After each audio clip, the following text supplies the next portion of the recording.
Well, hello and welcome to the Alliance Against Seclusion and Restraint live series. My name is Guy Stevens. I am the executive director of the Alliance Against Seclusion and Restraint. I will also be the host for the podcast for the next hour and a half or so. And welcome. Glad to have you joining us here today. We were having a couple of technical issues today. So we're going to have to, sometimes you go from a plan A to a plan B to a plan C. We've gotten down that road to a plan C, but I'll tell you more about that in a minute. For those of you that aren't familiar with who we are and what we do, the Alliance Against Seclusion and Restraint was formed. I guess we're going back almost over 6 years ago. Our work is really focused on a lot of things. Of course, it's focused on the use of restraint and seclusion in schools. It's focused on the use of restraint and seclusion anywhere they might be happening. And even more broadly, it's, in a school environment, it's restraint, seclusion, suspension, expulsion, corporal punishment, all the things that are often done to children in the name of behavior. And if you recently were able to join us for our conference, a lot of that has to do with behaviorism and the current approaches that are being taken in supporting individuals across a lot of different environments. So we're excited to have you here today, and we've got a special presentation for you. Although, as I mentioned, we've been having some technical issues, so we're pivoting here a little bit. But I'm really excited because Chantelle Hyde is going to be with us, and Chantelle's going to be giving a really fantastic presentation, sharing kind of her journey and perspective, and I think you're going to enjoy it quite a bit. Chantelle actually was a presenter for our recent Beyond Behaviorism conference. It was a bonus session, so if you attended the conference, you might not have seen the session, and today we're actually going to be sharing that session with everyone. And before I get started, though, I have a couple of general announcements to make.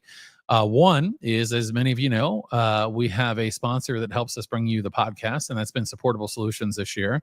Supportable Solutions is a educational consulting organization, and they also were the developer of the Y Toolkit. So I'm going to share with you a little bit about the Y Toolkit here, which is a tool that my friend and colleague Connie Persick developed, really aimed at getting to the deeper why, but is trauma-informed and aligned with the neuroscience. So let me have Connie, let's let you hear. Behaviors are signals to the deeper whys. The Why Toolkit, a tool built for and approved by teachers, parents, and administrators that can both assess and support individuals struggling with behaviors. Connie has created a document that turns typical behavioral documents upside down and replaces them with a deep dive into what really matters: how to support each child within a compassionate and relational framework based on their individual differences. The Why Toolkit was found to decrease seclusion and restraint by 21% in a year-long pilot study. And again, I want to thank Connie and Supportable Solutions for being a sponsor for the podcast. It's through sponsorships like this that help us to bring you the podcast and also things that we do. So with that, I want to share one more announcement, and after that, we'll get started here. My other announcement is I wanted to share, we recently had a virtual conference, and it was called Beyond Behaviorism.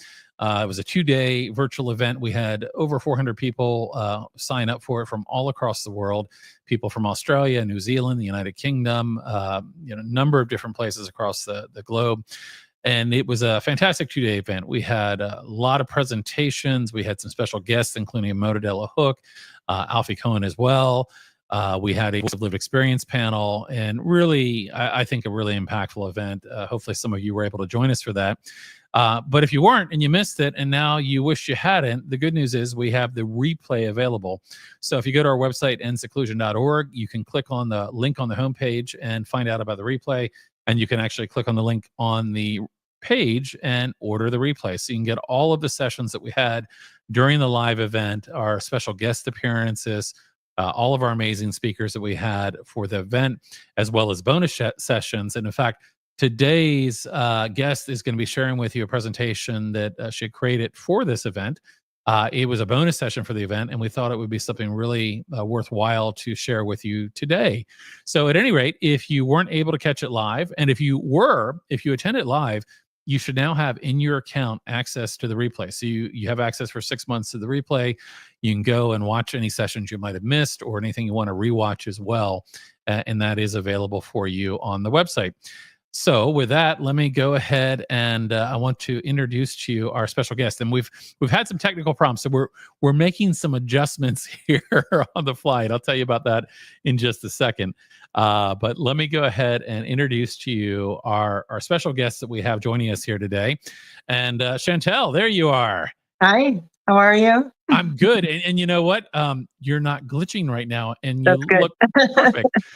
So I'm going to just read a brief intro about who you are. And I think many people that might be part of our community might know who you are, and they might have participated in a book study or, interacted with you on our social media or other ways as well. Chantelle is a dedicated mother and advocate. She became an active advocate against restraint and seclusion after learning that her daughter was being locked in a room at school in a rural New Brunswick, Canada district. Chantelle's path to advocacy was paved with her desire to be part of a community of support for other families, really working and hoping to bring positive changes to systems across Canada. Chantelle is actually the lead Canadian volunteer for the Alliance Against Seclusion and Restraint. Works with us to facilitate book studies and does a lot of other things for the organization. I've been fortunate enough to know Chantelle probably going on 5 years, I would guess, if not longer. If it's 6 years, yeah, we're going on 5.5, I think. Yeah. 6 years to be alive. It's been a while for sure.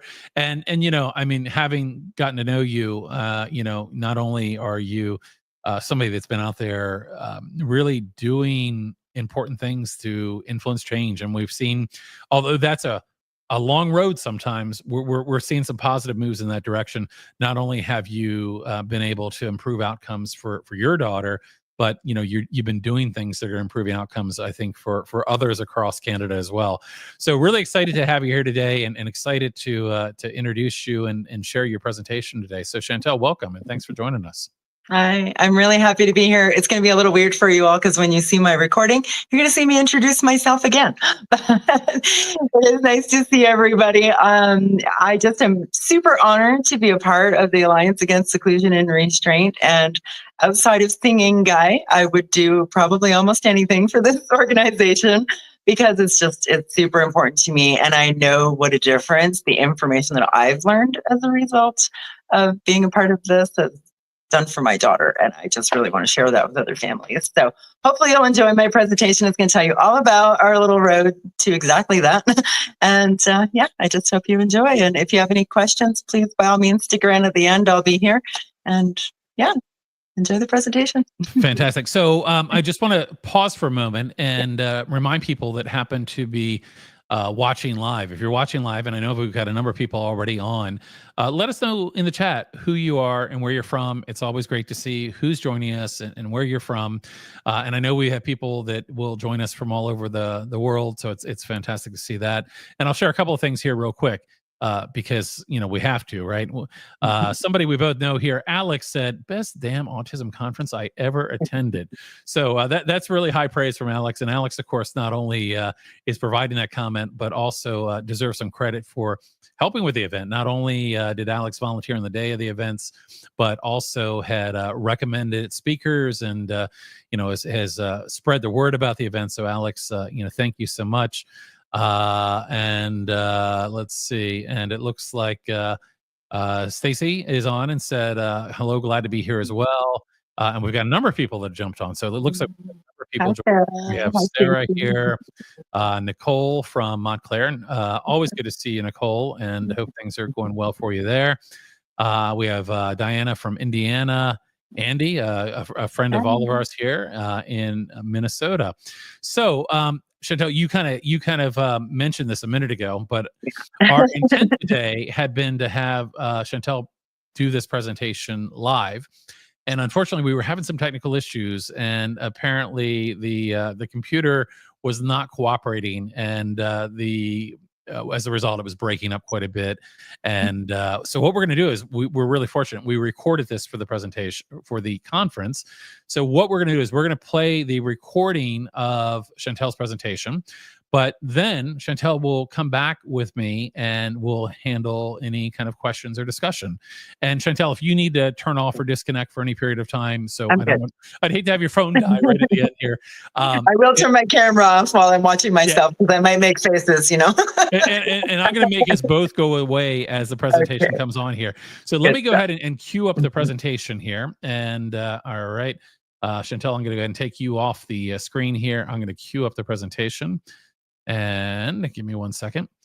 It's funny because we actually ended up kind of last minute changing our topic. We had a cancellation, and then we ran into another problem. So occasionally there are challenges to doing this. So, all right, give me 1 second here to bring back. Oops, let's see. Hold on. I need to re-cue that up apparently. And while I'm doing this, again, if you haven't already in the chat, let us know who you are and where you're from. And I'm going to be bringing up the presentation here for us. And we'll be getting started here in just 1 second. And again, Chantelle will be here with us after the presentation.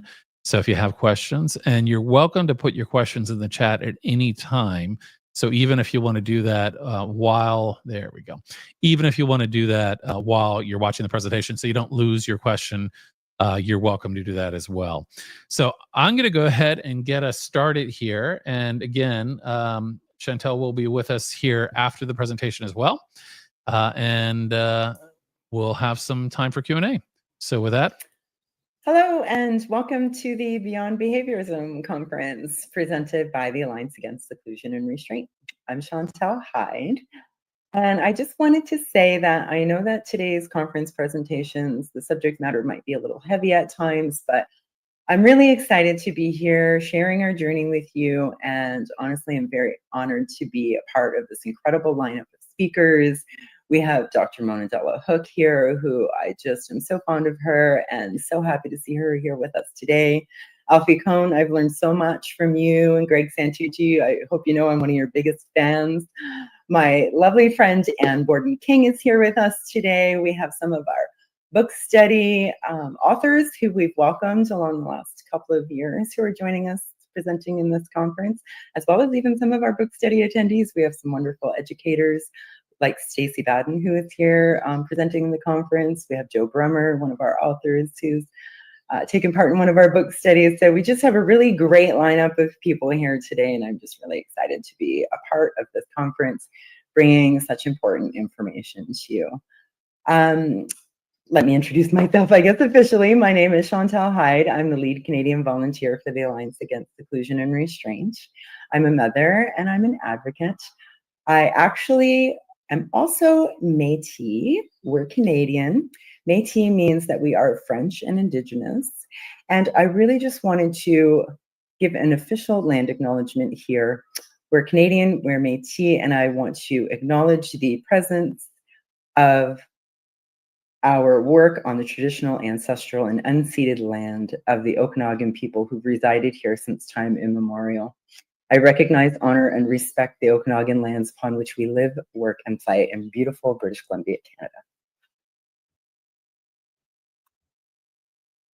This is me, and my presentation today is called A Parent's Journey from ABA to a Better Way.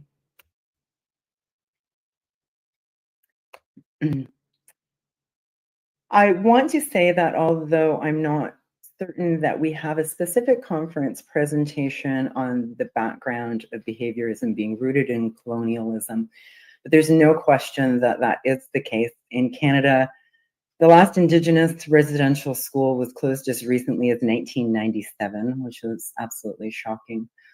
Where we work so diligently at the Alliance Against Seclusion and Restraint against punitive practices like restraint and seclusion, and fighting for these practices to be eliminated in schools. I just, as the Canadian, I don't know how we're asking for reconciliation from the Indigenous community when these types of practices are still being used on children in schools. I wish that I could speak more on this topic, but really today my presentation is geared towards helping parents to learn a better way when they move away from behaviorism based on all of the wonderful things that I've learned with the Alliance Against Seclusion and Restraint. Unfortunately, I only have 1 hour to do that. So here is a picture of Lily on her AAC device. And I wanted to bring this up because one of our sponsors here today is Assistive Wear. And I really want to thank Assistive Wear for helping Lily to communicate with me in the world. And if you'd like, you could, in my resources, click this link to Assistive Wear's website as well. So I'm a mom of two. My adult son, Eric, is in Ontario, and my 16-year-old Lily is autistic with a PDA profile. I can talk a little more about that later. She is also minimally speaking. She uses AAC, as you can see, to help her to communicate, and she also has learning and sensory processing differences and other complex diagnoses. I'm going to ask everyone for a little grace here, as this is really my first conference presentation, and I just want you to bear with me, hopefully, if I don't get it all right or if I have a little hiccup here or there. I did notice as I was practicing this, when I start to get a little tired, I start to get a little tongue-tied, so I apologize. But if you happen to watch the news clips that I've shared throughout the presentation, just understand that along the way, I've learned a lot of things as well. And I don't have all of the same thought processes or use the same terms and so on as I might have then. It's a constant learning process, and I'm certainly happy to learn to do better. I have a little quote here just from Albert Einstein saying, "Wisdom is not the product of schooling, but the lifelong attempt to acquire it." And I really believe in that. We should always be educating ourselves how to do better. So a little bit about my background. Although I usually say that I'm just a mom, I am also the lead Canadian volunteer for the Alliance Against Seclusion and Restraint, something that's very important to me. I've been a volunteer for about 5 years. I've also been a part of the wonderful book study facilitation team for the last, I think it's been about 2.5 years now that we've been doing the book studies. My career background is in business management and ownership. I also was the previous manager and head administrator of a private business college in Ontario. At our college, 85% of our student enrollment were injured workers retraining for new careers. And we actually became very highly respected for specializing in accommodating students with their needs. And as well, at the time, we actually had already started training our staff on some of the top stressors that our adult students might be facing and how affect them and what behaviors we might see in the classroom, adult classroom, as a result of the stresses that they had. And we're talking, of course, about potential things like divorce or the loss of their home, some pretty major things that our students were going through.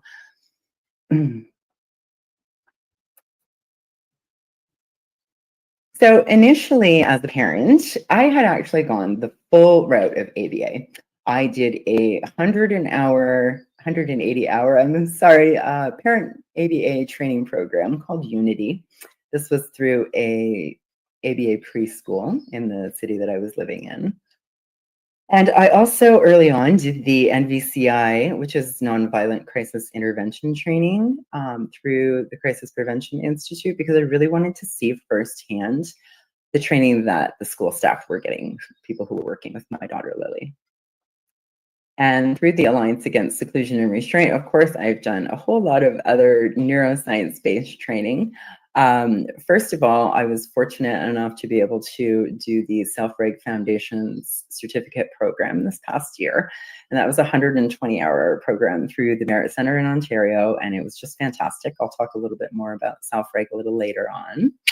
And in other training, essentially, I have done endless Facebook live sessions, just attending and watching amazing interviews with Guy Stevens and all of the incredible professionals who are in this network of people promoting the same types of principles that we are. I've done multiple book studies with educators, parents, professionals, and self-advocates from around the world, including discussing these books with the authors, which has been just a serious pleasure. And countless hours of research and conferences and workshops, things like this, with other people. Some of the speakers who we have here in our conference, I've attended other conferences and watched their talks as well, and I've just learned so much from them. And also, I've been in many meetings with parents and other advocates in other provinces, researchers. I've done media. I've spoken with politicians and been in meetings with politicians, and really just working hard to learn as much as we can about the issues within the education system, but not just within the education system, but also within social development systems and health systems and group homes, and just to help to educate people as well. So my purpose here today is really to tell you about our journey from taking part in ABA, which was something that I believed in early on based on everything that I was given information-wise and so on, to learning a better way. And basically what I saw firsthand in my daughter as a result of what we did.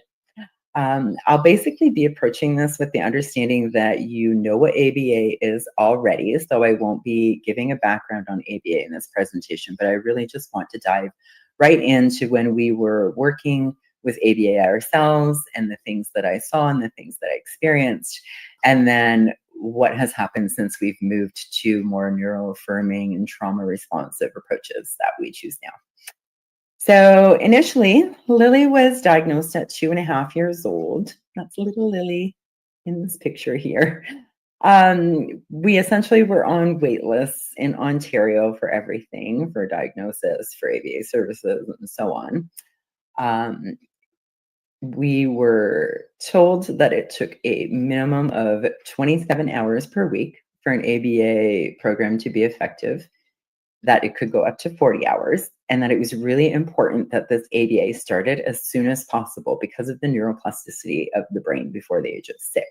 So I was in a panic to hurry and get services, and I was faced with wait lists left and right. Essentially, everything in ABA that I could see seemed to be aimed at bridging the gap between my daughter and her peers, I guess.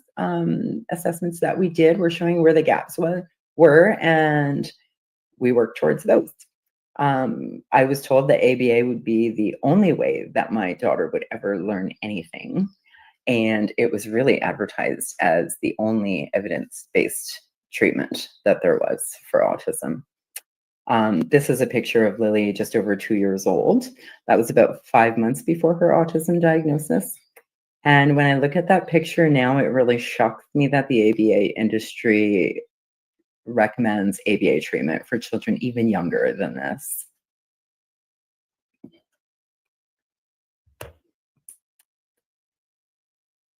So at that point, we were just waiting for services. And when early intervention, we were faced with challenges in even getting earlier intervention, which was highly suggested, of course.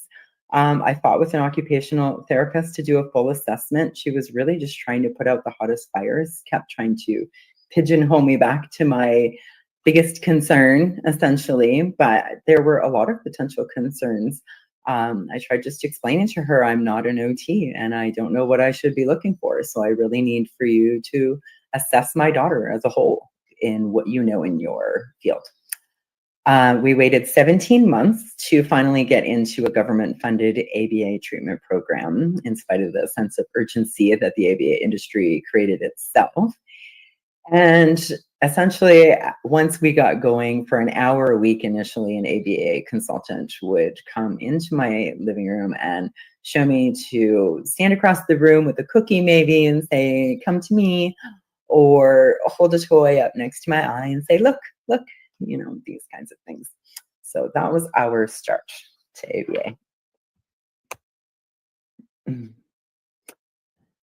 At the time, there was a local ABA preschool, the one that I did the training through, that was enrolling children as young as 2. So I really felt like I was already late to the game. I was pretty upset about being put on a wait list for all of her services, especially, again, after a sense of urgency was created for me about how important it was to get started right away, and then there were wait lists for everything.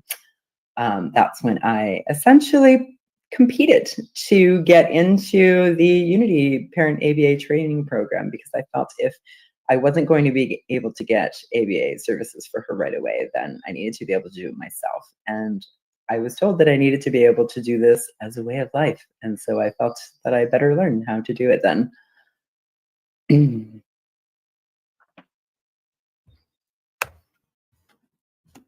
So I just kind of want to say that before we really dive heavy into the ABA, I don't want to throw all of the board certified behavior analysts, that's a BCBA, or the registered behavior technicians, that's an RBT. These people that we worked with, they really went into it for the right reasons. These were wonderful people who all really wanted to help the children that they were working with and the families that they were working with. And it's not about them, and it's not about their motivation. This is really about the treatment itself, about ABA treatment itself. So initially, I really couldn't see where things were going at the time. I was so exhausted. I had been in a state of pleading for some sort of relevant funding and help and services for my daughter for quite some time. And there just seemed to be nothing beneficial really happening within our healthcare system. In Canada, we do have a universal healthcare system. And unfortunately, autistic children are not really treated as though they receive or require, I should say, that kind of care. Yeah, it's a difficult political issue, of course, of funding versus need and so on. So I was seeing at the same time an increase in self-injury with Lily and aggression towards myself, and it was a really difficult time. Eventually, when we did start ABA after 17 months, there were 4 RBTs, that's the registered behavior technicians, who were rotating at Lily's full-time daycare in the mornings and afternoons. And essentially, when I asked about programming, I would see the goals that we have and a lot of data and charts and things like that showing that she was making some progress. And honestly, the daycare staff were also saying that they were learning a lot as well as far as how to work with her. Between all of the tick marks and the charts and graphs and everything, it wasn't really easy for me to translate that exactly into our day-to-day. I'm still so exhausted. We have a lot of sleep issues consistently. And all the work that I was even putting into everything, it was just wearing me out. So there's no doubt I could hear more language and I could see some more structured, typical behaviors from Lily as well. So I thought that since she seemed to be gaining skills, this must be working. This must be the right thing. Unfortunately, I saw very little extinguishing, and I really always hated that word. Extinguishing of behaviors that we didn't want to see was not really happening. So I was still seeing an increase in behaviors, even though I was seeing an increase in some skills as well in language. She was still pretty stressed a lot of the day, and there was a lot of scratching and biting going on, unfortunately. It was pretty difficult. So.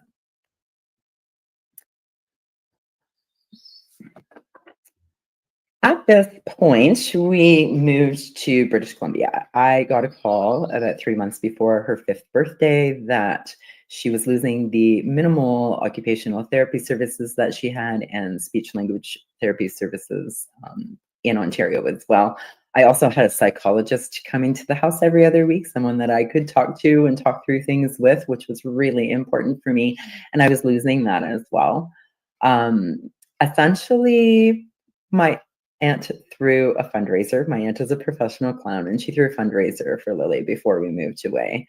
And that was actually how we got started with our first iPad and Pro Loco to Go as an ASC device. In British Columbia at the time, there actually were more funding and services available to us. So it made sense for us to move to another location where we were losing any kind of services that would be outside of school. And I already knew that the services in school were very limited. So I wasn't willing to essentially agree to that being the only services that she had in her life. So in British Columbia, unfortunately, Lily's behaviors continued to increase. I still saw a lot of aggression and self-injurious behavior. Keep in mind, I've been taught this reward and consequence system of ABA at this point and told to make it a way of life. So I'm really trying to do that all along up until this point, not knowing that that was absolutely exacerbating her stress. So our first speech language pathologist unbelievably restrained Lily right in front of me in British Columbia. She was asking Lily repeatedly to say something, and Lily was stimming and moving her hands and arms a lot. And the speech language pathologist essentially put her arms around Lily to hold Lily's arms and hands down and try to get her to say what it is that she wanted her to say again and again. And to be honest, at the time, I knew that it was something that Lily probably wouldn't even be able to say, period. It just wasn't something that she could say at the time. So I was shocked and asked, essentially, what is it that you're doing? And she said she was hugging her. Now, this was only the second day after we met her, so that would have been inappropriate anyway. But I said, no, I'm sorry. You're holding her arms down just so that she'll comply with what you want her to say. And I'm not okay with that. And we're done. And essentially, I fired her right then. The school, and so unfortunately at the time, the school refused to move Lily's augmentative alternative communication device out of her bag as well. The EA actually whispered in my ear that she wasn't allowed to take it out of her bag. I was quite shocked by that. They cut her down at the same time to a half-day schedule because they said that communication difficulties were increasing her behaviors, and yet I was dealing with this speech device irony. And so I ended up calling a meeting to the school with the social worker from the Ministry of Children and Disabilities here in British Columbia to essentially get them to start using Lily's AAC device and supporting her communication. They did start using it, by the way. So at the end of grade 1, we moved to New Brunswick, and we moved to New Brunswick to be with my now ex-husband. There, it was pretty surprising to me that in the introductory session for the ABA program at the Autism Center, that they were using references like "we don't negotiate with terrorists" and that the child was trying to scratch their eyeballs out, or several times they referred to a child in distress or stimming with their flailing hands as potential weapons. I can't even say how awful it made me feel to be a parent in that room listening to them use these kinds of terms and phrases about children like my Lily. That was just unbelievable to me. I actually even submitted complaints about this, and shockingly, when my best friend went for the same sessions about a year and a half later, they were still saying the same things. So that was pretty unbelievable to me. It really told me a lot about their way of thinking around all of this. And had I been offered ABA services through the province, I wouldn't have taken them anyway, not through that center. It wasn't a direct connection for me, what they were saying and ABA. I really felt that it was a presenter issue. But I felt the presenter was heavily involved with this organization, and so I really wasn't keen on going with that organization for services. The Autism Center medical doctor, however, was fantastic, and we worked really well together, but I just couldn't take part in any other services that might have been available. I didn't feel good about that. So down the road, I started to realize that ABA methods are used rampantly in New Brunswick schools. I'm not going to say that we stopped using ABA at this time. I really wasn't familiar with the issues yet. But even now that I am familiar with the issues and trying to help them to see the light, I find they are going in the direction of PBIS, public or pilot schools in New Brunswick. And obviously that's not the right direction, since PBIS is highly connected to ABA. I do have a link to a news article that we did in New Brunswick as far as losing services. Unfortunately, Lily was really having trouble accessing any kind of support in New Brunswick at all. We were seeing more and more aggressive behaviors, and in fact, she even started to injure some adults at school. And I really just didn't understand what was going on, because normally Lily was quite a happy child outside of some moments of aggression. But at this point, we were seeing almost constant aggression. I'll let you feel free to watch that news story if you like afterwards.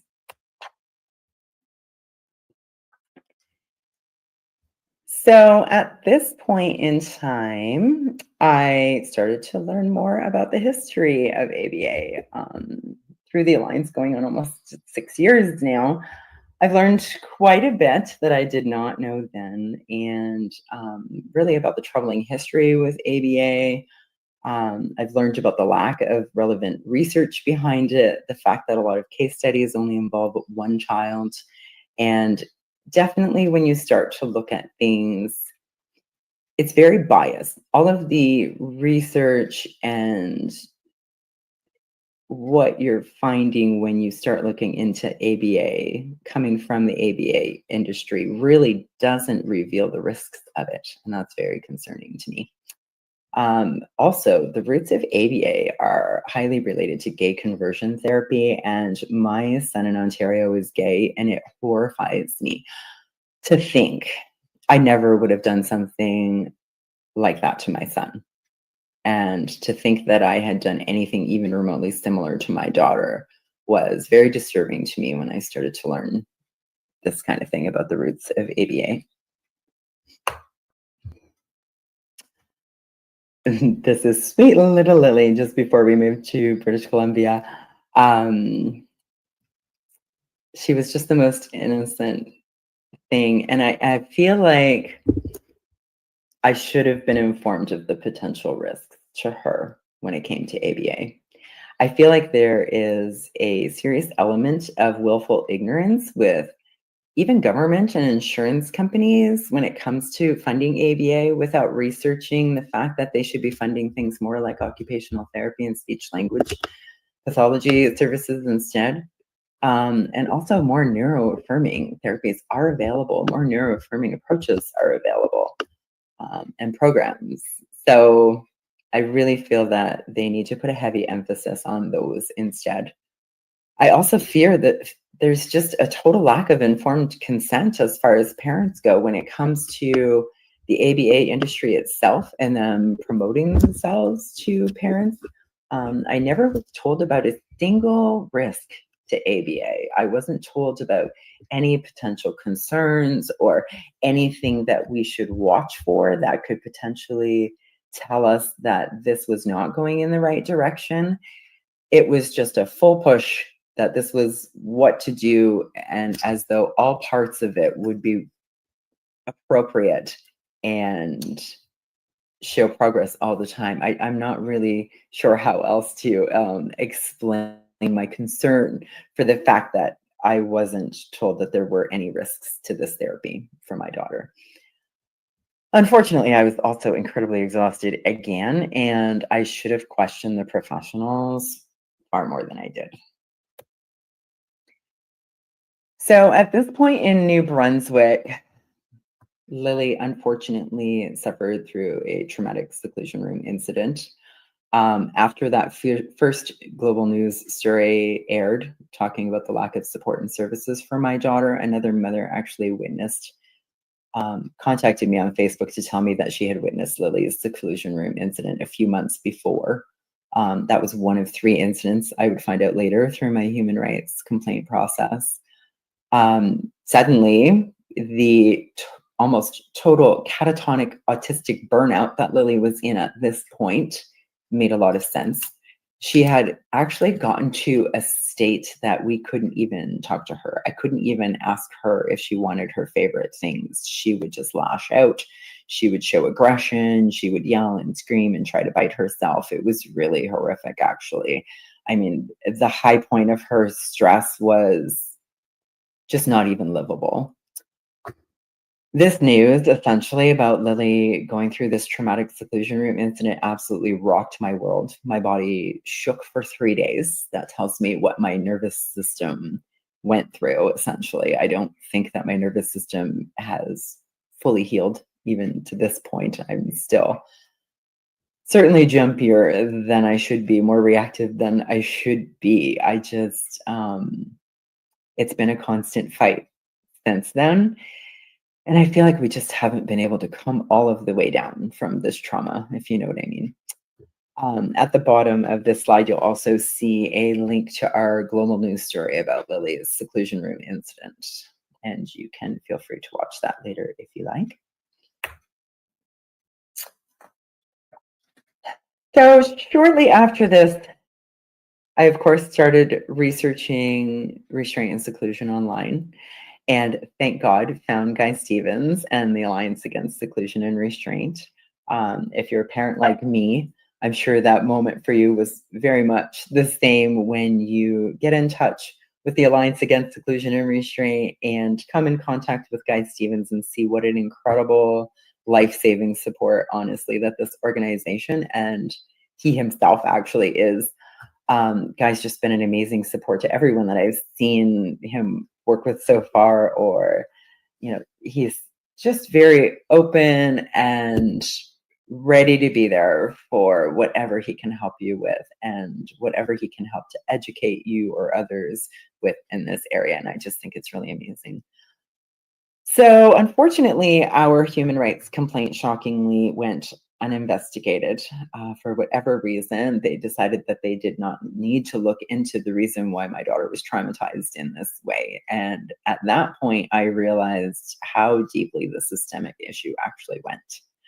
So I really started to educate myself through the Alliance Against Seclusion and Restraint.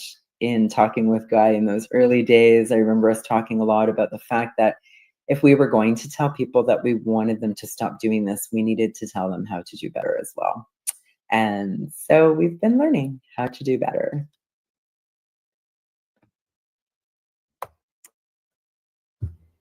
So this is where I really started to learn about the 5 principles that the Alliance Against Seclusion and Restraint goes by in all of our work. We truly strive to be trauma-informed, neuroscience aligned, neurodiversity affirming, relationship driven, and collaborative.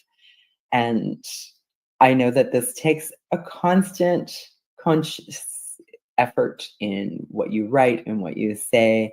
And so we are always trying to guide ourselves with these principles as we go along the work that we do. So at this point, we were into a new ABA program in New Brunswick that I actually had to fight quite hard for funding for.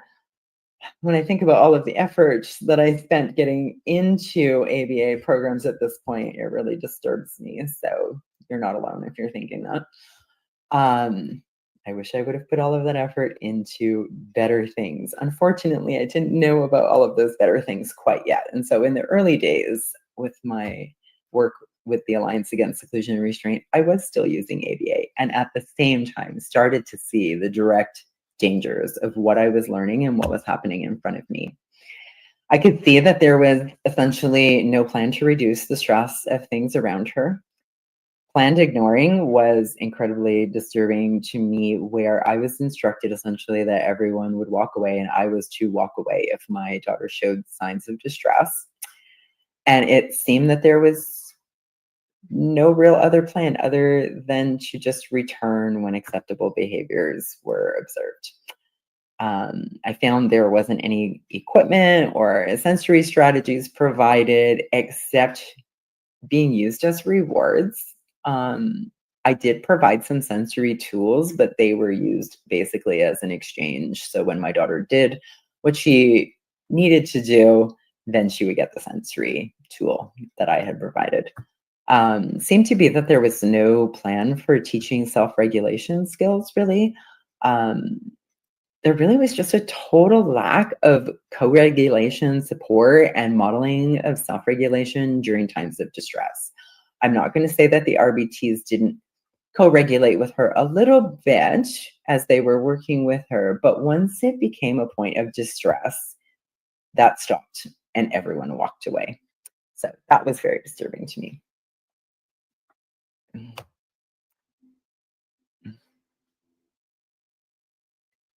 Okay. So we ended up being contacted at the Alliance Against Seclusion and Restraint by CTVW5. Now, for those of you in the US or other parts of the world that aren't familiar with CTVW5, it is Canada's longest running news documentary program. I believe it's been going for more than 40 years. You would probably equate it to something like 60 Minutes. The producer from CTVW5 contacted Guy Stevens, and he contacted me. They were looking for a Canadian family who would be willing to speak out about this issue. They knew that it was a really big problem, but they really didn't know what was behind the issue, if you know what I mean. So Guy and I spent about 16 months working with the producer of CTVW5 and providing information and research and so on, as well as me providing information about our case for them for this story. And thankfully, at this point, some top provincial advocates in New Brunswick started to listen. Some politicians in New Brunswick started to listen, and the information started flowing, let's just say. It's been a long road since then still, but this is where we finally got to start. I did also include the link to our CTVW5 news story, sorry, at the bottom there, so you can feel free to watch that also later if you like. And unfortunately, you're going to see me do the ugly cry through all of these news stories, so don't judge, please.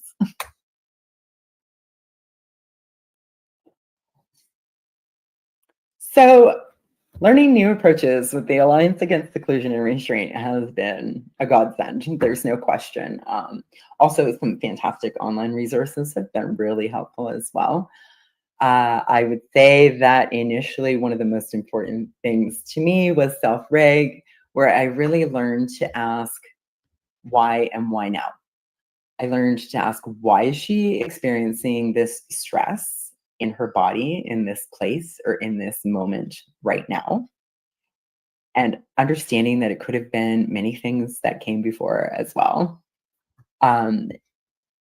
Dr. Mona Delahook, I can't say enough about either. She is one of our conference special guest appearances, and we're just so happy to have her back and working with us.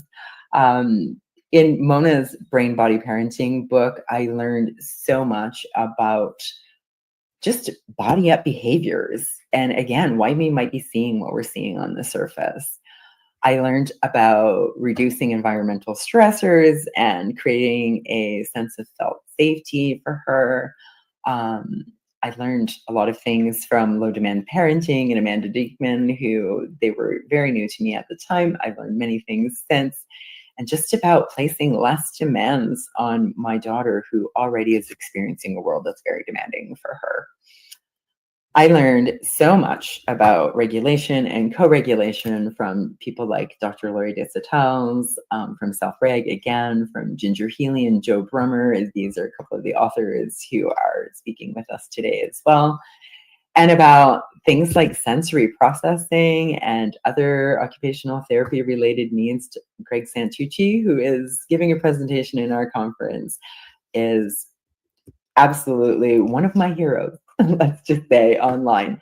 I've learned so many things from Greg, and just really how to go about things with my daughter, different things to watch for, so much about the sensory processing. And to be honest, in some ways, just to stop taking everything so seriously. Greg is a lot of fun to watch online when you see him speak, and his videos and everything. He is just a good time. And a very knowledgeable person who understands how to get that information across to people in a fun way, I would say. When it comes to interoception awareness, I think that he would actually agree with me that Kelly Mahler is your go-to resource here. You can find her on Facebook as well. And she's doing incredible series right now around autistic burnout and around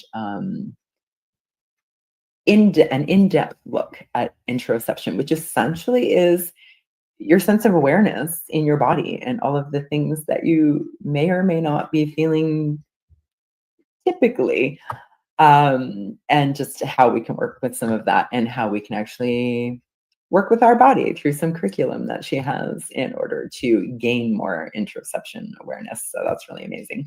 And I also follow a group called the AAC and Gestalt Language Processing Group on Facebook, which has been incredibly helpful with regard to Lily's AAC device and just some of her language learning and some ways that I can help in that area with that also. In all of this, absolutely key was integrating all of the things that I was learning with Lily's AAC device and using that with her and modeling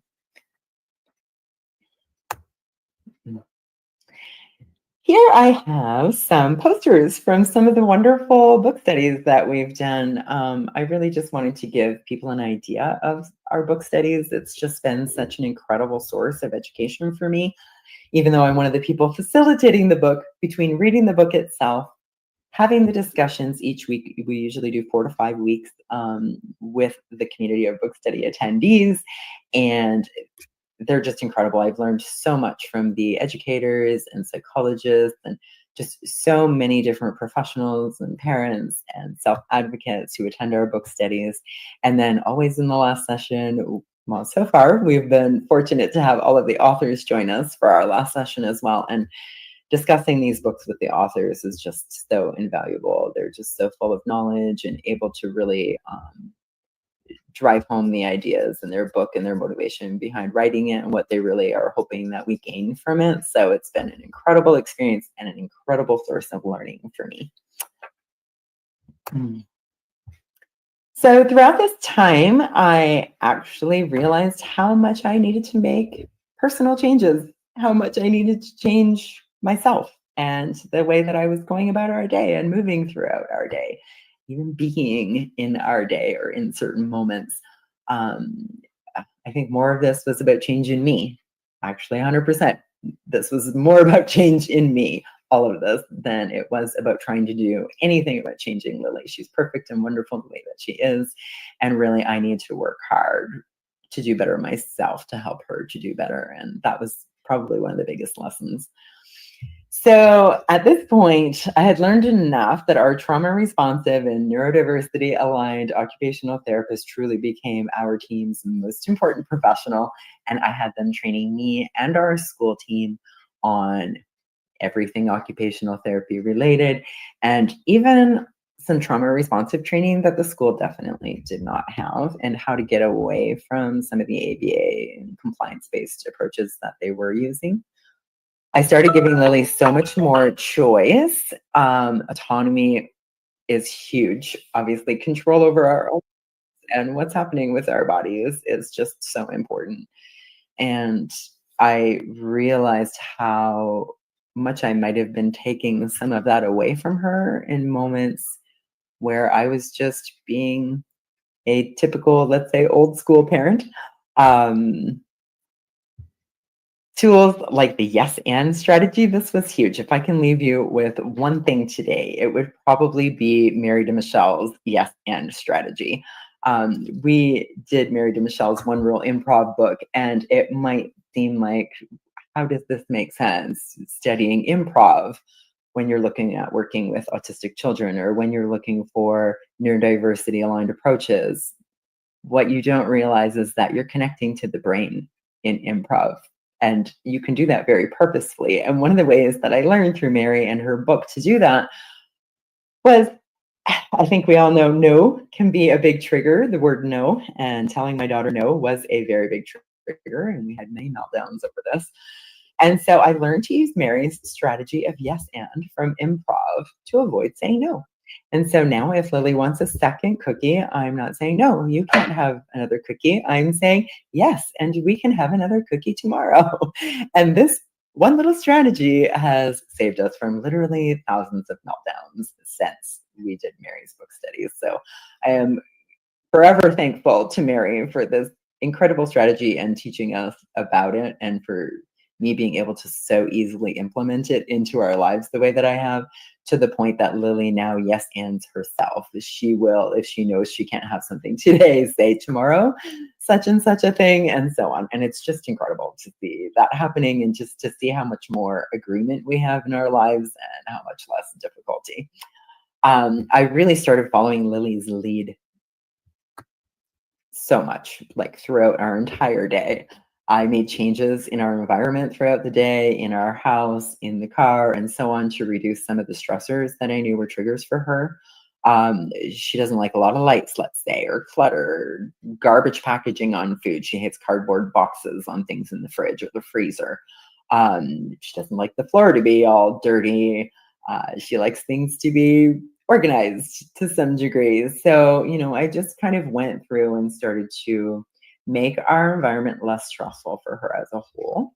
And that made a lot of difference for her as well. And the biggest thing too is just learning again about myself in all of this. Nervous system regulation is just so important for parents and caregivers and teachers. I can't even stress that enough. If our own nervous systems are not regulated, we are certainly not going to calm these children down. Really, when it comes to it, we need to learn strategies to regulate our own nervous systems and manage that. And so I started to learn a lot of tools, and I started to model those things for Lily and not have expectations on her using them, but just model them for her so that she could see how I was taking care of myself. And hopefully over time, I could help her to assimilate some of those tools too. I put a big emphasis on my own self-care. I know that that's kind of cliche, but really, if you want to help your general stress level with your child, this is so important. We need time for respite, 100%. We all know that. Getting that sometimes is difficult, I understand. But we need to also make sure that we're eating when we need to eat, that, if you can, you get some physical exercise. It really makes such a difference. Getting some time out walking a little, getting out in nature is huge. I actually just heard something the other day that if you walk barefoot on the ground, the transfer of energy between you and the earth is immediate. It's so fast that they can't even measure it. And so, we need to be doing things like this. We need to be grounding and hug a tree. I know it sounds crazy, but it makes a difference when we connect with nature. And so I've been trying to put a big importance of that on my own life repeatedly as well. And sometimes I even just go to the beach to do some work instead of being buried in papers at my desk, and making sure I spend time with friends or go out for dinner, that kind of thing. They seem like little things, but it will change your life if you're taking care of yourself and not putting, I hate to say this, but not putting 100% of your energy on your child. If you don't put some of your energy on yourself, your energy will not be there for your child, and that's the truth. So in our healing journey, since, we started to learn some better ways around things, and we started to recognize, some of the things that we could change in our day and so on. Also getting connected again with the Alliance Against Seclusion and Restraint, that has been a huge part of my own healing process. The support from the Alliance, the education that I get from the Alliance, but probably most importantly, the community, between the book study community, some of my friends who are also volunteers with the Alliance Against Seclusion and Restraint, Guy Stevens himself, just our community of people, the network of people that we work with in order to promote the principles that we do and try to get this information out there. Just such incredible people that we've connected with, and all of that has been a huge part of my own healing journey and my own learning journey and going from ABA to a better way. I've also been looking into things like somatic practices, somatic breathing and somatic movements for trauma release. I think that these are things that are really important for me. I had a difficult childhood as well with a mentally ill father, and I've been through abusive relationships in the past. And I think that somatic practices can really start to heal the body from some past trauma. So I think that that's really important. Yoga can be a basic somatic type practice as well. I also started learning some various nervous system regulation tools. Sandy Lerman of Heartstrong International is just fantastic. And I did a program with her where I was learning some things like grounding and tapping, some breathing exercises, some various self-talk strategies, and other nervous system regulation techniques with Sandy that were just so beneficial for me. I'll make sure that I include Heartstrong International in my resource links as well, so that you can find Sandy and her organization yourself. And really, I started to go back to some real basics in some ways. Some sound therapies I found were really interesting, like the Safe and Sound protocol Lily and I both completed. And also, I would just suggest maybe looking into binaural beats and some meditations as well. These are some things that I've been doing. And getting back to bubble baths with Epsom salts. And to be honest, for a little while, we had an inflatable hot tub that totally changed our lives and really was very calming for everyone. So that was beneficial too. Not saying you need to go buy a hot tub, but an inflatable hot tub on Marketplace was not expensive, thankfully. So Obviously, I was unable to send Lily back to the same school. So we moved districts, and Lily returned to school and had 3.5 amazing years at a wonderful middle school. I can only say good things about them. Unfortunately, after Lily started high school, she went through another seclusion room incident. Now, I had gone through some time before high school when planning for high school, where I was really fighting the system on the restraint and seclusion policies themselves and had to get the school to agree directly to not use these types of methods, but we ended up there anyway. It was a day of PMS, to be honest. She wasn't feeling well. And so they saw more behaviors in her than normal, and they just were not trained in how to deal with the moment, or even probably the moments leading up to that moment, I'm going to guess. So I took Lily out of school for what I thought was the last time. It was really upsetting because she was asking to go to school every day. She was upset when I would tell her no, but I couldn't send her without this implied consent, essentially, with the school system after this point, that if I sent her, I was implying that I consented to restraint and seclusion at that point. I was letting them know that they could use these if they had to, if she was in the building. And so I couldn't send her at all. I was honestly totally brokenhearted for my traumatized child. I also really needed a change so badly. We were in another community here who had harmed my child, and it was really difficult for me even to walk down the street and run into educational assistants and so on, knowing that this had happened again. So we were very fortunate. My ex-husband worked at home, and we decided to sell everything that we owned, except for what would fit in a little 17-foot wolf pup camper. And we traveled for 6 months. And at this point, it actually ended up being 9 months out of about a 2-year period that Lily was out of school. And during those times when we were traveling, we focused on what we called an experiential education. The idea really was just to focus on every possible fun and engaging and connection and relationship-based experience that we could find. And so that's what we did. I have some pictures here of Lily at a splash pad in Florida, and in the center we have a 500-year angel oak that we went to visit. And on the right there is Lily and my ex-husband dressed for Halloween. Lily was the queen sitting on the Iron Throne. It was quite an experience at Broadway at the beach in Myrtle Beach. So essentially, we kind of did a Canada-US tour. We were in New Brunswick, so we traveled down through Maine and visited family in Maine, and we went right through down to Key West the second time and up the Gulf side, and I am going to say the Gulf of Mexico side. And we experienced all of the beaches, pools, splash pads that we could find essentially within an hour radius of everywhere that we stayed. We stayed at each place about 3 weeks. So we would get a membership to a pool, or we would just go find all the splash pads and beaches nearby. And we had a lot of fun doing that. That's definitely, Lily is a water lily. And I've also learned recently that water is the most sensory organizing environment. So it makes perfect sense that Lily was really she seeks out the things that she needs. And I think that's wonderful, honestly. We made a habit of going for really long drives that we all loved. We'd crank the music up to those great old songs that we all used to sing and dance to. And actually, it was quite funny that I found out in the process that Eminem's Slim Shady is apparently one of Lily's favorites. I have not seen her rock like that to a song ever. And she also really likes reggae, apparently. So that's pretty cool. We drove and we walked along the water, and we took in the scenery of the mountains and everything, and talked about everything that we were seeing. And we would walk on short trails in the woods and on boardwalks along the water.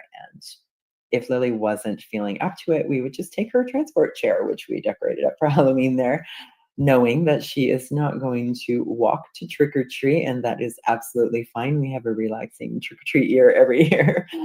And we just avoided venues really that were packed wall to wall with people, or we went to places when it was off peak hours or on days that they wouldn't be as busy, in places, flea markets and things like that.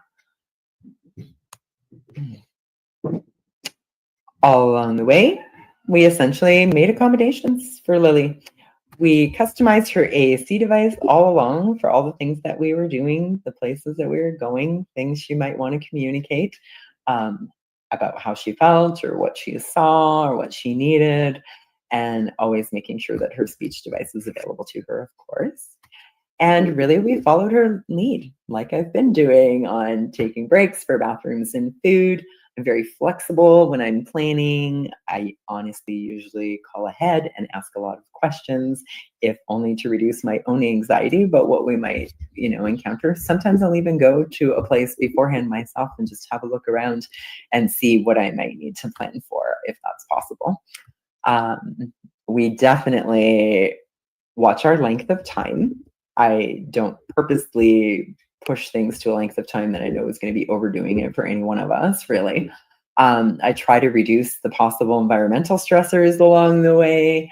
I bring plenty of extra clothes and snacks and water in case of us needing those, of course, and honestly, to reduce everyone's stress. And again, I hope you'll see me keep coming back to everyone's stress and everyone's energy, because these are very important. Sometimes we only focus on our children and forget about ourselves, and then we're the ones losing patience, and then we're escalating our children and so on, if you know what I mean. Managing everyone's needs, that's really what it comes down to, right? We're always prepared to ditch a part of our plan or our activity if it doesn't work out for anyone involved.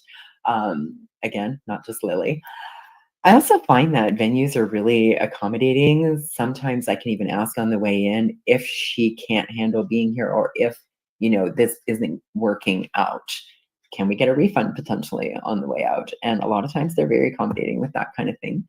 And having an exit plan, essentially, if at any given moment it's just not working, let's just be prepared to leave, or let's just be prepared maybe that not all of us will go and do that thing. Maybe just one of us will go in the battleship in Key West, and it's fine if the rest of us just sit and relax. So sometimes we just made different choices. So during this time, while we were traveling, I actually completed the Self-Reg Foundation certificate program at the same time. I have to say that every Monday morning when the videos were coming out, it was like watching my favorite Netflix show drop. I actually copied this little paragraph about why this program matters for you right from their website, so you can have a read. But really, it is just looking at navigating your child's emotional highs and lows, juggling demands. We know that life has challenges. It can be overwhelming. What can we do to help all of us, essentially? I found that Self-Reg changed my life. It explained so much, honestly, not just about Lily, but about myself throughout my life, about my relationships in my life, and really about everyone around me. There were things that I could explain about what had gone on in my life in my teen years, or things with my mentally ill father and so on, that just made so much more sense in this light. So things really started to feel better.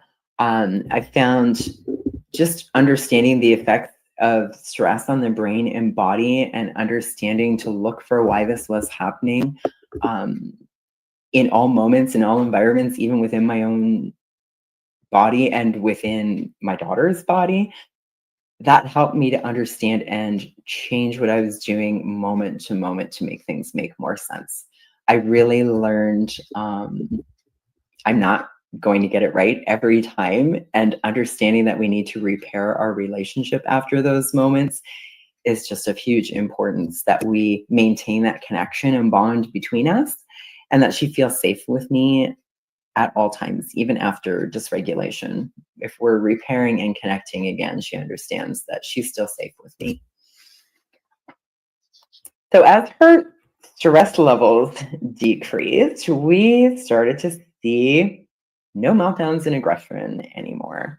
I really found that the patterns around aggression and so on were really around her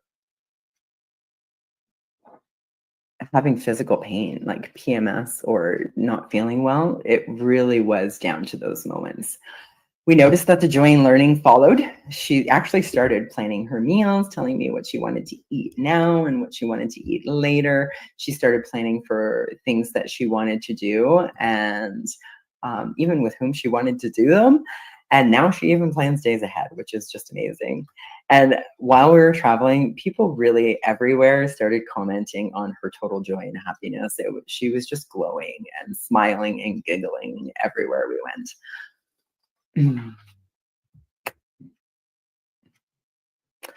So at this point, this is now, we've moved back to British Columbia. Lily is back to school, I'm happy to say.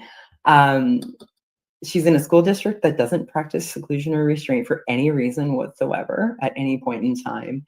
And she has a very supportive team who has trauma responsive training, and they're really fulfilling and supporting all of her needs right now. I was really also excited to learn this week that Lily's able to stay at school for another couple of years. And right now, all of her OT and SLP services, her AAC support, all of that is getting in place. So we're really in a great place right now. And we're even sleeping better. So that's amazing.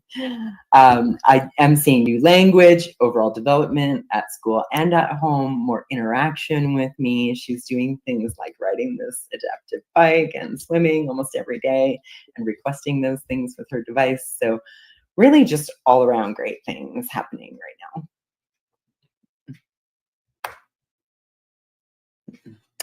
If you were to ask me for my personal recommendations, essentially, I would say these things.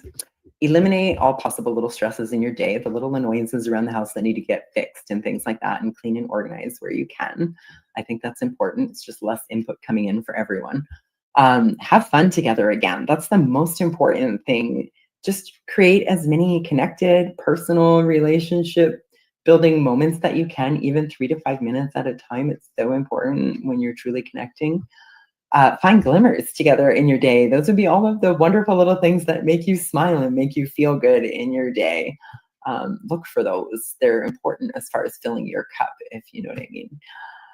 Aiming for sensory experiences and activities and outings is really important. I would say if you can, even add some nice or fun little sensory lighting around your house, maybe some plants, maybe a little color in whatever way that you can to change the way you feel in your mood. Spend time alone and together in nature. These would all be things that I would definitely suggest. I would also say check in on everyone's needs and energy levels at all points in time. It's really important that you manage that for everyone and not just your child. Learn some self-regulation tools, make use of those, model those. I would also say, if you have the chance, to do some research on binaural beats and the Safe and Sound protocol. I just have really found those helpful for us. So it's something that I think is worth looking into.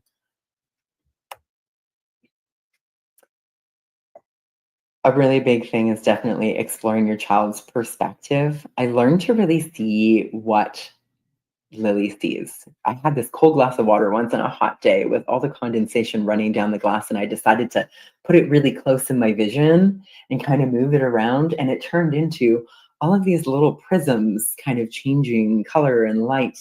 It was really one of the most amazing things I'd ever seen, and it was just a cold glass of water. Sometimes we're not seeing it all, you know? Shadows and lights in the woods is something else that I've noticed. If I can try to look at it where I'm not focusing on just one thing, but trying to take it all in, I feel like I might be seeing more of what Lily is seeing. And also, if you can try to experience what your child might be experiencing,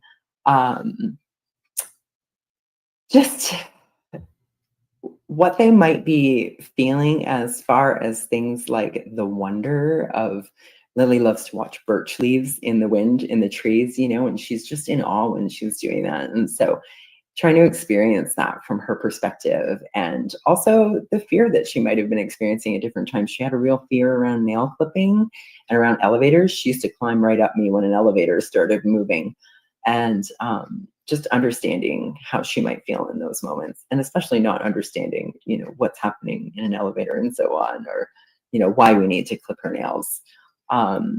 the sensory experiences, trying to understand her sensory experiences is really important, especially because she doesn't like things like certain fabrics, tags, the beach sand after we're done at the beach. A lot of people don't like that, of course. But sticky, slimy things, that sort of thing. And then understanding interoception awareness differences, I think, is really important, because we need to understand what they may or may not be experiencing in their own body, not just what we might assume they should be experiencing in their body. And just as one really minor example, maybe they don't feel the need to go to the bathroom as soon as they should feel the need to go to the bathroom physically. And so they're waiting till the last second, and that's not their fault. Just a thought anyway. I would also say that we really need to learn to have more patience in the things that we can't change or improve in the ways that we might hope. Lily has a lot of OCD tendencies, and so I really find that I have to learn to step back and wait and keep myself busy, maybe with another task at the time that she is occupied with those things, so that I don't get frustrated. Some of her needed routines might seem excessive in the moment, especially if I'm in a rush or so on. I need to learn to slow down. I was having a lot of trouble around an oral motor loop she would get in and keep asking me about the same things or saying the same words over and over, looking for certain responses and so on. That was a frustration for me, but I understand it better now, and the way that she's practicing language and her sleep schedule. That definitely can be a point of frustration, and the stress that I see when she's ill, those things, I just need to learn to have more patience. I do have more patience, but I'm saying we all need to learn to have more patience around those types of things that are going to happen, and we can't change them. But, it doesn't have to be a source of frustration. We can learn to accommodate ourselves, let's just say. With regard to communication, I would absolutely first and foremost suggest AAC, which is augmentative and alternative communication. We need to be sure that we are accepting all forms of communication. Here's just some examples of things that you might find as forms of communication. And I put a little star next to Gestalt there. I think that that's something that every parent should do a little research on when it comes to language and their child. It really has to do with learning language in chunks and phrases and scripts. And that is something that has helped my daughter a lot. I also definitely, with communication, feel we need to model without expectation. We need to just let them watch and listen and learn without demanding anything from them. And then modeling all forms of communication using various methods as well, too, not only requests. I think a lot of times we can get stuck on just wanting to know what they want and not necessarily how they feel, what they're observing, these kinds of things.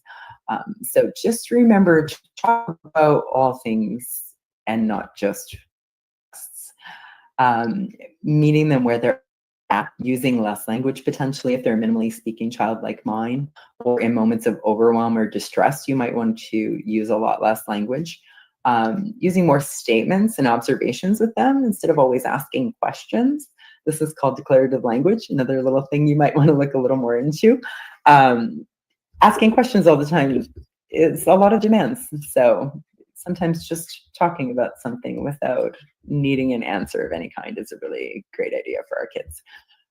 Learning how to play, how they play, imitating their sounds and words and movements and gestures and things like that can be really helpful, but only if they like it. Of course, nobody wants anyone repeating them when we don't want them repeating us, or nobody wants anyone to be repeating us, I should say.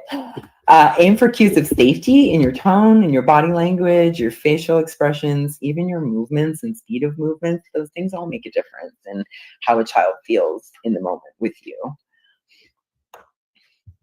As far as therapies, I would certainly say to focus on professionals who follow along with these 5 principles that we follow at the Alliance Against Seclusion and Restraint. These are very important to us, and we feel they are important for the people that you're working with and who are working with your child as well.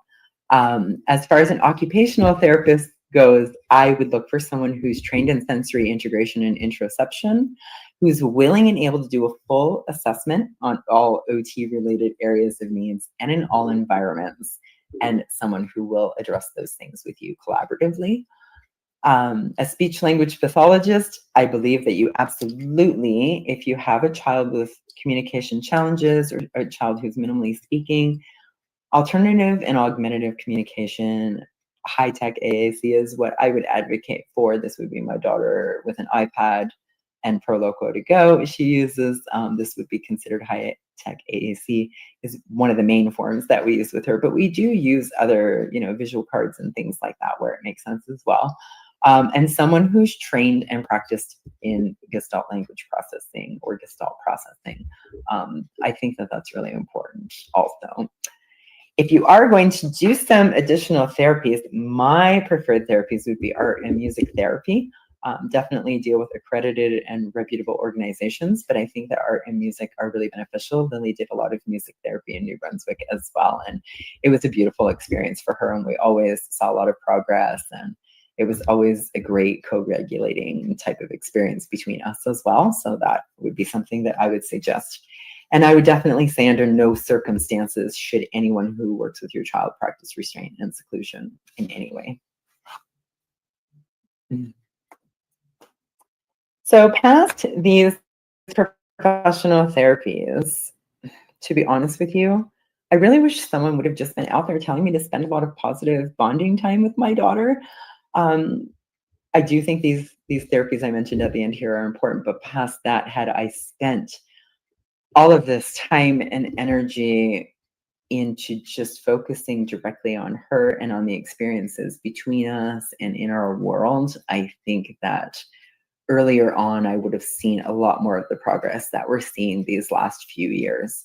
I think that understanding how to reduce her stress overall in every way possible has been huge, but understanding how to reduce my own stress and certainly fighting for services that could potentially only be harmful for my daughter anyway was certainly not reducing any stress for me. I think had we just started enjoying the world, enjoying time together, it would have been so much more beneficial than the big push that I was sold on for ABA and all of the fight and time and energy that I put into getting that, for it only really to seemingly increase the stress in our lives. I would say, unfortunately, there isn't always enough information out there. And Lily and I started our journey 14 years ago. So, a lot of what I'm talking about is quite some time ago at this point. And I wish that the information that's out there now would have been available to me early on. So I'm really happy, to be honest, to be able to help to bring this kind of information to you. If you're a parent watching this, to show you the potential road going one way and the road to the better way that we've found now. You definitely will find more information in conferences like this through a large network of people that we work with. Some of the presenters in our conference here are also presenting in other conferences on other subject matter. If you look for their social media pages, you'll see some of that, and you'll also see all of us sharing other beneficial information that's in this realm as well. So I would say if you can follow any of us on social media, you will have access to additional information because of that also. You'll find a lot of amazing articles and interviews, our book studies. If you go to our YouTube channel, you'll find a lot of amazing Facebook Live presentations between Guy Stevens and various professionals and parents and so on. And you'll just learn so much from all of those. You can go to our website, of course, at endseclusion.org. And I've included my email address here for you as well if you'd like to contact me for any reason. And really, I just want to end with saying, thank you for being here today. Thanks for listening to my story about our journey. I hope that you can take some of the information that I shared today to heart and put it into practice with your child, maybe even immediately, to just start to see less stress and more positivity in your days together, because that's really what it's all about, is us just being able to connect together with our children and enjoy each other again. I think that we really need to get back to enjoying our children for the people that they are, not worry about trying to change them, but hope for change just by being with them and being together and experiencing things. I'm not really sure of another better way to say it, but thank you for attending my presentation today. I am very honored to be here with you and appreciate that you've taken the time to be here. And I wish you and all of yours the very best. Bye for now. All right. Well, Chantelle, thank you. Thank you so much for the presentation. And I've gotten to listen to your presentation a couple of times now, and I really appreciate you sharing your journey. I mean, I've known you through so much of this journey, and of course, there were things that were happening, well before we knew each other. But these things aren't easy roads, and kind of finding out at one point the things that you're doing not only maybe aren't working, but could be leading to difficulty and harm. That's a really hard thing to acknowledge, and then continuing to push for a better way, so important. But I love how you brought it back to it's about being, it's about joy, it's about kind of really focusing on what's important here, and not trying to this isn't a goal of trying to make everybody the same or meet certain expectations. So fantastic presentation. Really appreciate you sharing this journey. Thank you. Thanks for allowing me to. Honestly, I feel like we've worked really hard, haven't we, Guy, over the last several years? I mean, I feel like it was a fantastic way to kind of further some of the work that we've already done, share some of the media that we worked really hard, with other people. And, it's not, I don't love doing this media, I'm just going to say, I actually dread it every time. And, it's very emotional. It's incredibly taxing. But at the same time, I just know how important it is, because I've done this road, from firsthand experience. And if somebody could have shown me the way, early on, shown me the way to a happier existence, I would have been right on top of, hearing how to do that, for sure. Yeah, no, absolutely. And I mean, it goes to, the quote we share so often, the Maya Angelou quote, do the best you can until you know better. Then when you know better, do better. And that's what this journey is about. But, I think that one of the things I think is really important, and we do this through the work of the Alliance, and you've been doing this through, all the advocacy efforts that you've been doing there in Canada, is that, our stories and our journeys can benefit others. And that's the reason to tell them, because they're not easy to share. They're not easy to tell. Some of these things are really difficult, but the idea that if we can do something based on what we've learned to benefit somebody else, hopefully that's going to make a difference. And I think that's really important. I want to pause for a second. We went a little bit long here, but if anybody has any questions or comments, feel free to put those in the chat. We're going to wrap up here in just a minute, but I do want to give you an opportunity, if you have questions or comments, to put those in the chat. I see Andy has already jumped in and said, thank you so much for sharing your story. Appreciate that, Andy. If I can just add one thing, I forgot to say in my presentation, although I said to you beforehand, a great place to land, is the fact that just a few weeks ago, I actually heard personally from the Premier of New Brunswick, who is going to allow me to take part in the process to try to improve the school systems in New Brunswick. She is a new premier as of the fall, and in spite of the fact that she's dealing with Trump tariff threats and everything else, she did take the time to email me herself. And I think that that's a really important thing all on its own, that in such a trying time for one of only, a handful of people in Canada who are having to deal with what they're having to deal with, that she took the time to say, yes, I recognize this is an issue. And, we are looking at ways to improve things and that we can help. I'm just so happy to be able to help them because of you, that I'm able to find ways to help and give them access to training and information. And that's really, really important. So yeah, well, thank you for that. You've been, as we often talk about kind of that quote about making good trouble, you've been making good trouble for a while. And sometimes you don't see the results right away, but it's a matter of being persistent. And, I think there's so much need to continue this work, and there's progress that's been made, but there's a lot of challenges ahead of us in so many directions. So, that persistence has really been important, and I appreciate all that you've done there to influence change and to be part of the Alliance and the work that we're doing.